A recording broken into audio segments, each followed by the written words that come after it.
There's no audio, they say. Hi guys.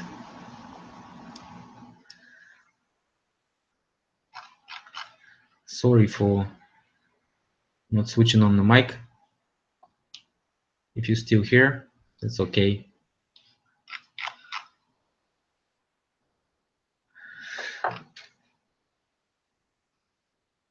Yes, okay, thanks. So we were talking about those churches that were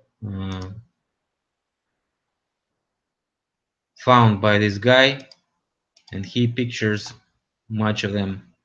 And we can see those hooks, which are actually sticking out of these walls, metal hooks, and they connected to columns, but the brickwork is not connected. So that's okay, because those hooks are everywhere. So this metal thing is in the walls, inside the walls, and they have those useless things everywhere, as they can say. Because if they say they are to connect the walls, why is this thing not connected to the wall? This is the ceiling above this. This is decoration ceiling. As you can see, it's not connected to the walls. It's hands-on still. 200 years passed, and it hands-on. Why do they need hooks? I don't know. The brickwork is perfect, even though it's not connected to the main wall. It's holding on for more than 200 years, and nothing happens to it. Almost nothing. So this is the way they climb on the bell tower. There's no reason to climb to make such a bell tower, such a perfect construction. Look at it inside. And if we don't have a ladder and the floors on those first, second, and third floor, why didn't they build it? Because they didn't have a use of a bell, and probably this was made to falsify the construction.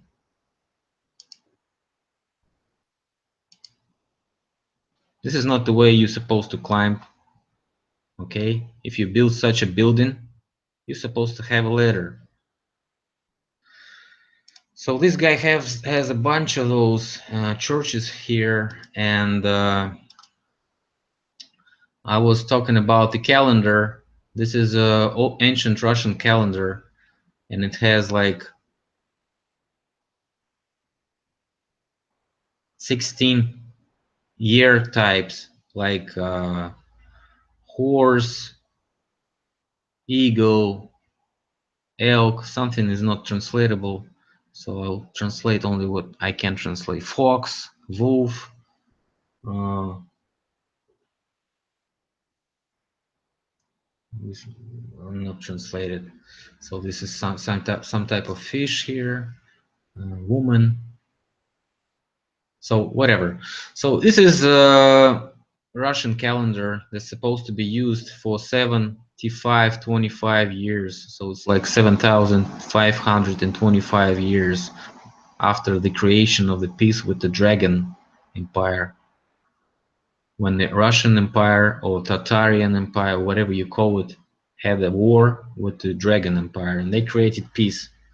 As they say, I'm not agreeing with that because I cannot trust just to believe in that. I can probably say this calendar works because it's made pretty smart calendar. It has like 9 months, and specific days quantity in each month. Like only 5 months had,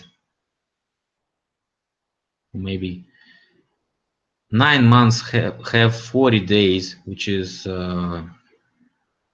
40. Well, whatever. I'm gonna translate it a little bit later. So we had New Year at 21st of March, and we had it on 14th of September. Maybe. This is already a question here. And if we find something similar. We have Persians and those guys who were Zoroastrianism practicing beliefs like Iran, maybe Iraq, some mid-Asian nations like maybe Kyrgyzstan, Uzbekistan, Kazakhstan. They all celebrate in this holiday, and it's called Nowruz, which is obviously no, which is new, Rus, which is they translate it as a day, but Rus is maybe Russia, Rus, Ra, Ra is the sun. It's also represented by the sun, and it can be used as a year. Year is the name of a famous god also. God is Bog, Bog is God. So we can see the connection of Nowruz to this calendar because they celebrated the new year, the new day, or the new one part of 16th. And so we see on the Kremlin wall, it was a Kremlin watch, but we don't see the same astrological thing. We see like something more similar to the today's astrological, and it has like 1, 2, 3, 4, 5, 6, 7, 8, 9, 10, 11, 12. 12 astrological signs, and also has 17-hour day. 17-hour day, and it has like a moon and a month. This thing is called a month, or месяц in Russian. And it has a sun, which is not moving. This circle is moving. I don't know how this exactly works. Maybe this internal circle is moving. Who knows? And we can see the rotation. But now this clock is not this type. It's just ordinary clock. And this is what was before the switching to the new chronology that we know, which has the 2017 today. Or we could have 7525, which is, I think, more informative because you just erase the history for 5,000 years for nothing. Okay, we talked about this, and when we talk about Kremlin watch, this guy Samuel Collins from Britain, who was serving the Russian Tsar, he also has this griffin here, as I've showed in my video about Great Tataria. He has this griffin here. So maybe he has it because he was a servant in Tataria. Who knows? Who knows? Because this is symbol of Tartarian power. And also he wrote a book. It's called The Present State of Russia in a Letter to a Friend at London, written by an eminent person residing at the Great Tsars. So Great Tsars, remember that please. Samuel Collins. This is edited by Marshall Poe, University of Iowa. That's the only copy I could have found. And if we check on bibliography here, we can see that no sources older than 1828 here. So actually no sources of that. Modern edition and translation. Last one is, first one is mentioned here is 1828. And the book supposed to be written, let's say, where he is. He was in Russia 1659 till 1666. Oh, interesting, 666 here. Oh, okay, and he was a servant of Russian Tsar Alexei Mikhailovich. So he, at that time, we didn't have an empire. Even on the mainstream history believes in that. At that time, Alexei Mikhailovich Romanov. This is the first Romanov, maybe second Romanov. He's the son of Mikhail Romanov. So Romanov was the first one who captured the power after Rurikovich, and this guy was second Romanov. So Romanovs were first the Catholic priests, so they were from German, Poland, and stuff like that. So, and Poland was a part of another country at that time. It was called the Great Duchess of Lithuania, something like that. But whatever. So he was here at 1659 and till 1666 for 7 years. So for 7 years at 1666. And he says in the first couple of chapters, let's read it.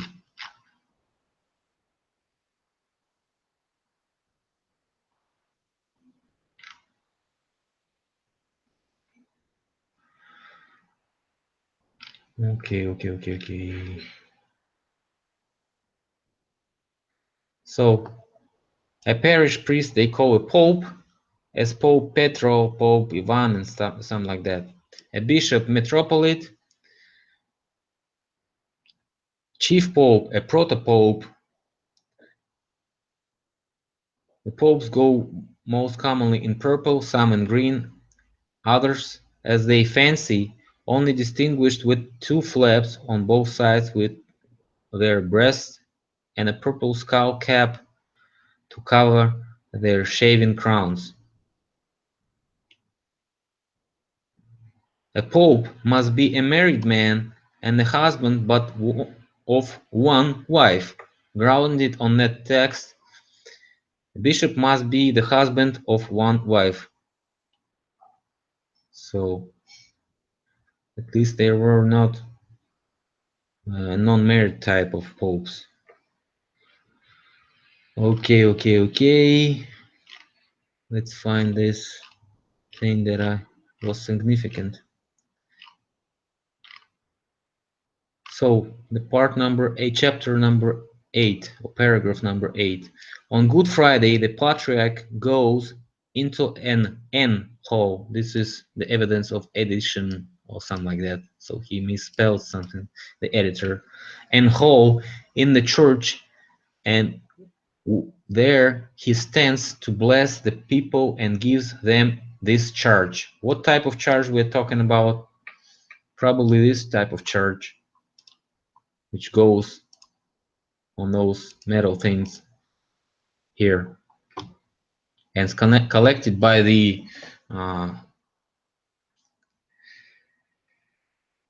to the device on the rooftop. So okay,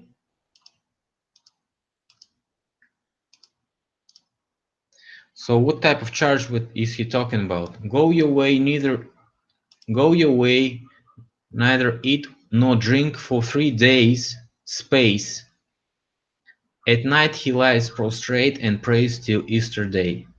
So this is maybe what he says to the people when he gives them this charge.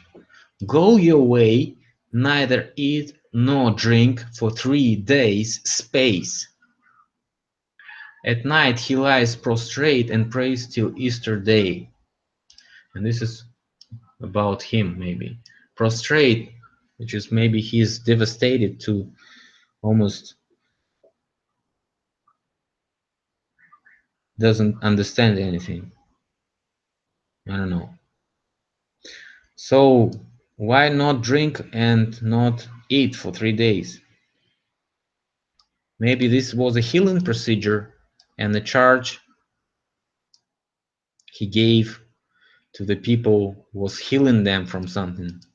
So they had to like not drink and not eat. Why not?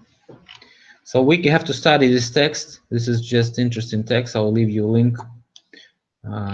Maybe something interesting. Although it's edited, as I've said, it's very edited. re-edited for a couple of times. Also, there's much more information about burial procedures and stuff like that. So maybe we'll find something different than we used to know about ancient history. So let's find out, do we have any questions? Bible was rewritten for thousands of times. Yes, I know that, and actually we saw information that Bible was edited and made it the way we know only in 19th century. Actually, the main religion now is the globe. Everybody practically anyway worships it. Well, I have to agree with that. It's okay. The Bible was a Roman creation to appease the pagan idol worshippers and the Jews with a peaceful Messiah. Well, I have to agree with that because even this Collins says that our Bible was written, the Bible in Russia was written in Greek language and then translated to Slavic language, which was Slavic language. So we had language before they gave us the language, and they rewrited it for a couple of times. So we can read the Bible.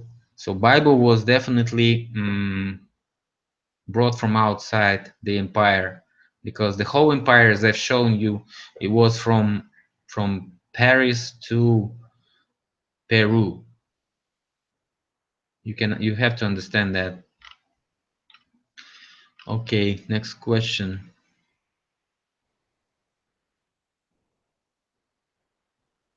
Maybe we don't have any questions. Oh,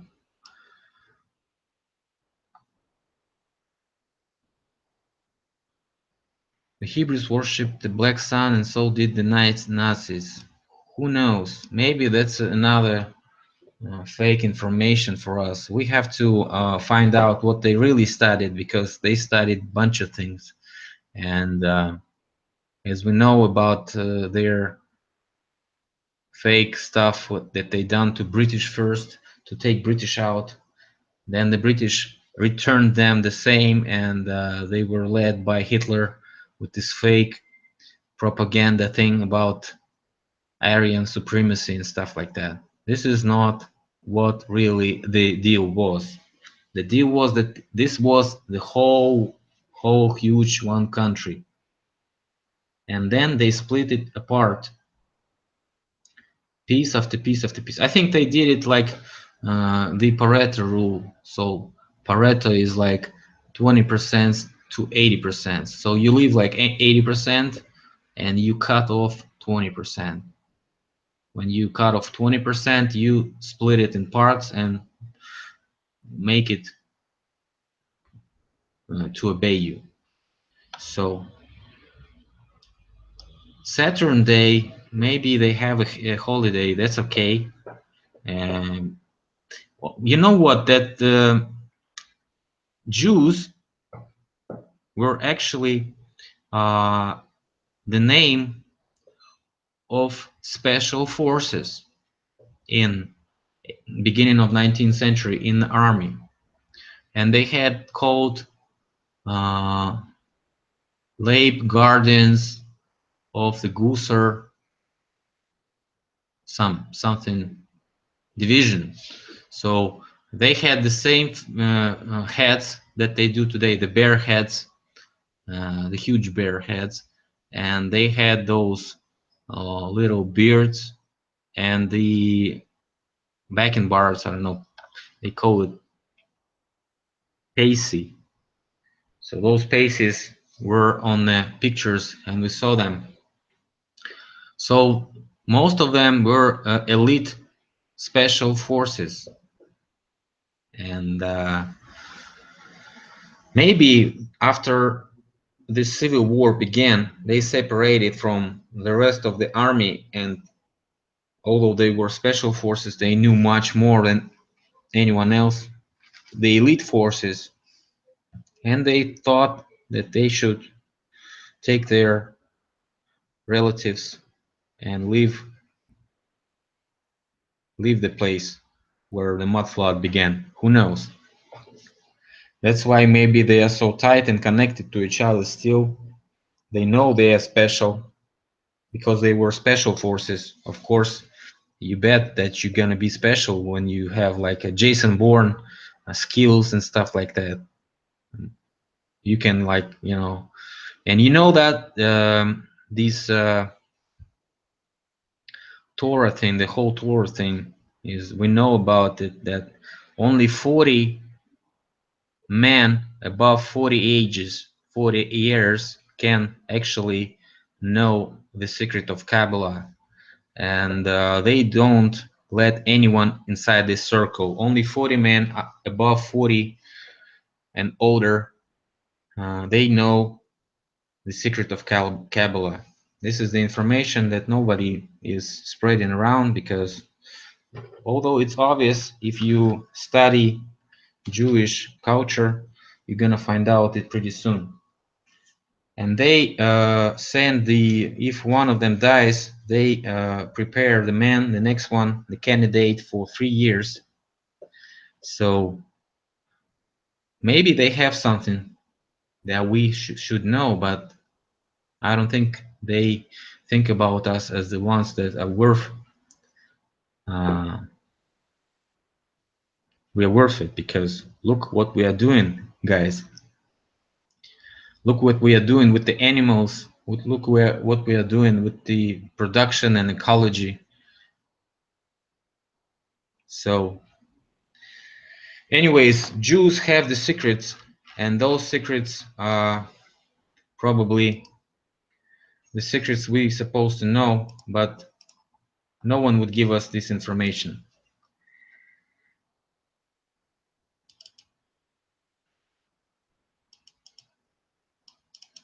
And again, about those abandoned constructions and pictures from this ancient times, when we see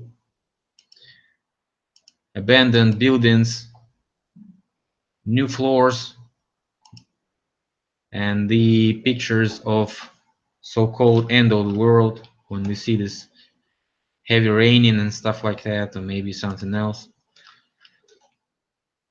This all happened, and it's called before the flood era.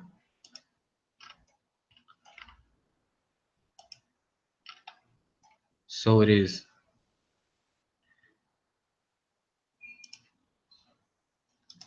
And I found this video of one of our guys that I know, that he covers this situation, and he's talking about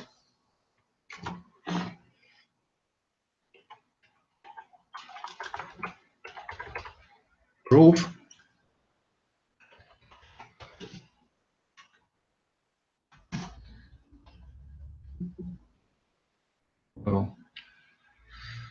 some proof in the books, in Russian books, that call it actually before the flood. This is called, he calls this before the flood reading, and that's what he is bringing. I'll leave you a link to this video. You can find those books. Go ahead and translate them. So when he finds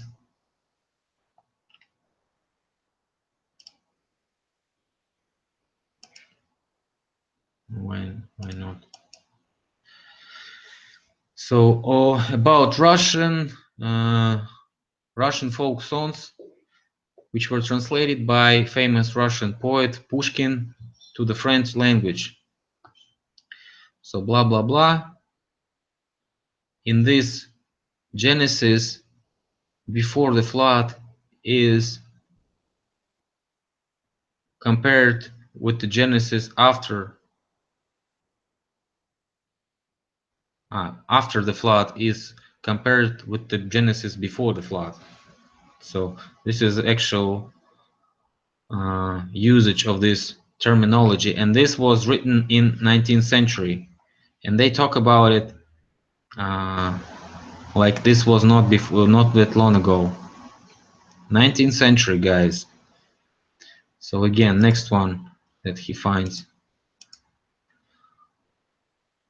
Not very often in the elections they put on before the flood frocks or even Ekaterinian times clothes and pantalones. So Ekaterina was 17th century, and before the flood frocks maybe were after it, because he separates those terms frocks, and so he separates this fashion from each time. So probably he's talking about the 19th century, the beginning of 19th century, which was before the flood. So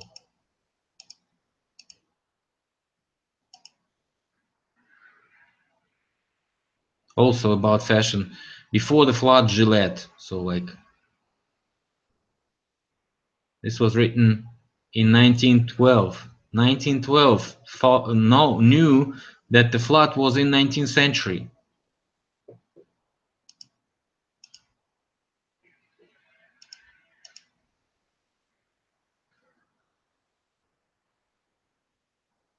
Those times that the deceased Apollon Grigoriev called before the flood. Again, 19th century. So the deceased Apollon Grigoriev called before the flood. After 55th year. So after 1955,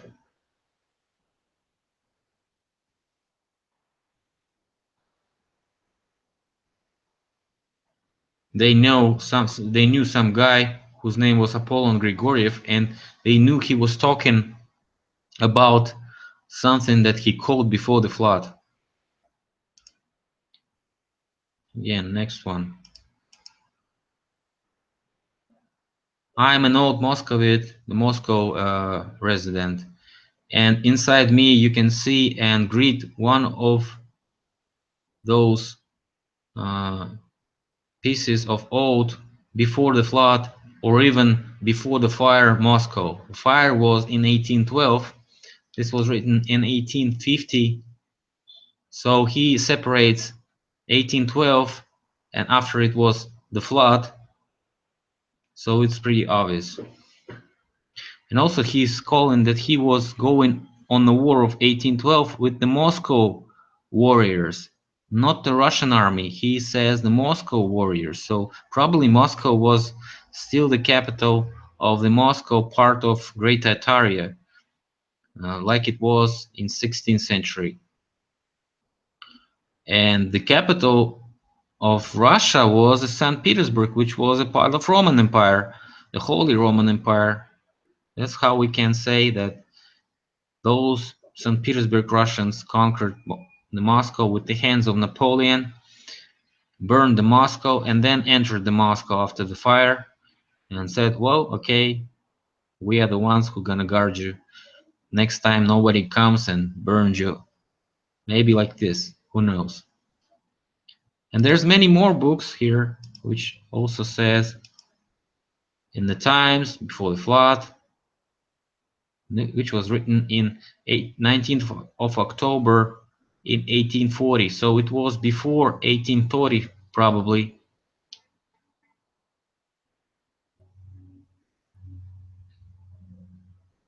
I was half kid, but half a young man, so which is probably 11, 12 years.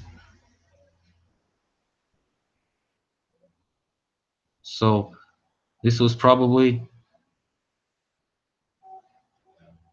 something. Well, we have to find out. It's close to 1840. 1840. The flood was before 1840, probably.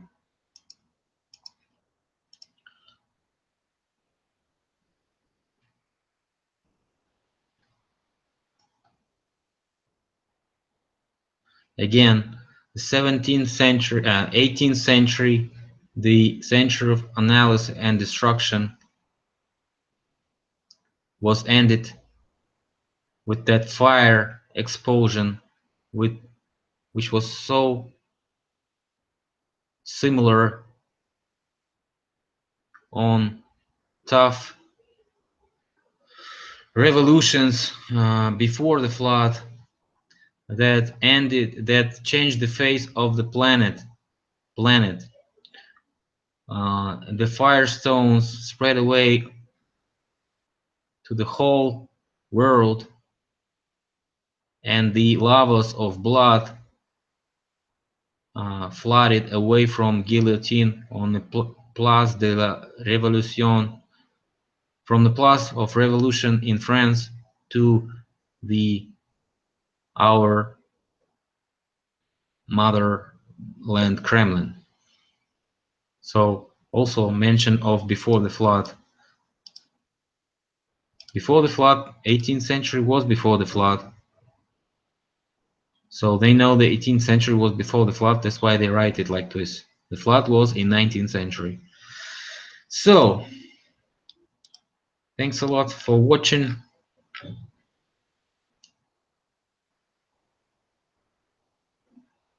Something is really done on time, on special time, so we actually do have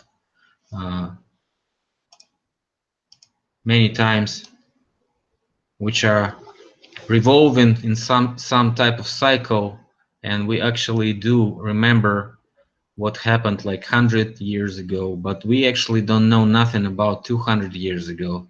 That's what I'm trying to study. I'm studying 19th century. I'm studying these strange coincidences of floods in different cities that we observe, abandoned churches, ancient technologies that they think are stupid. I think they're pretty smart and even more advanced than the technologies that we have today. So I hope you guys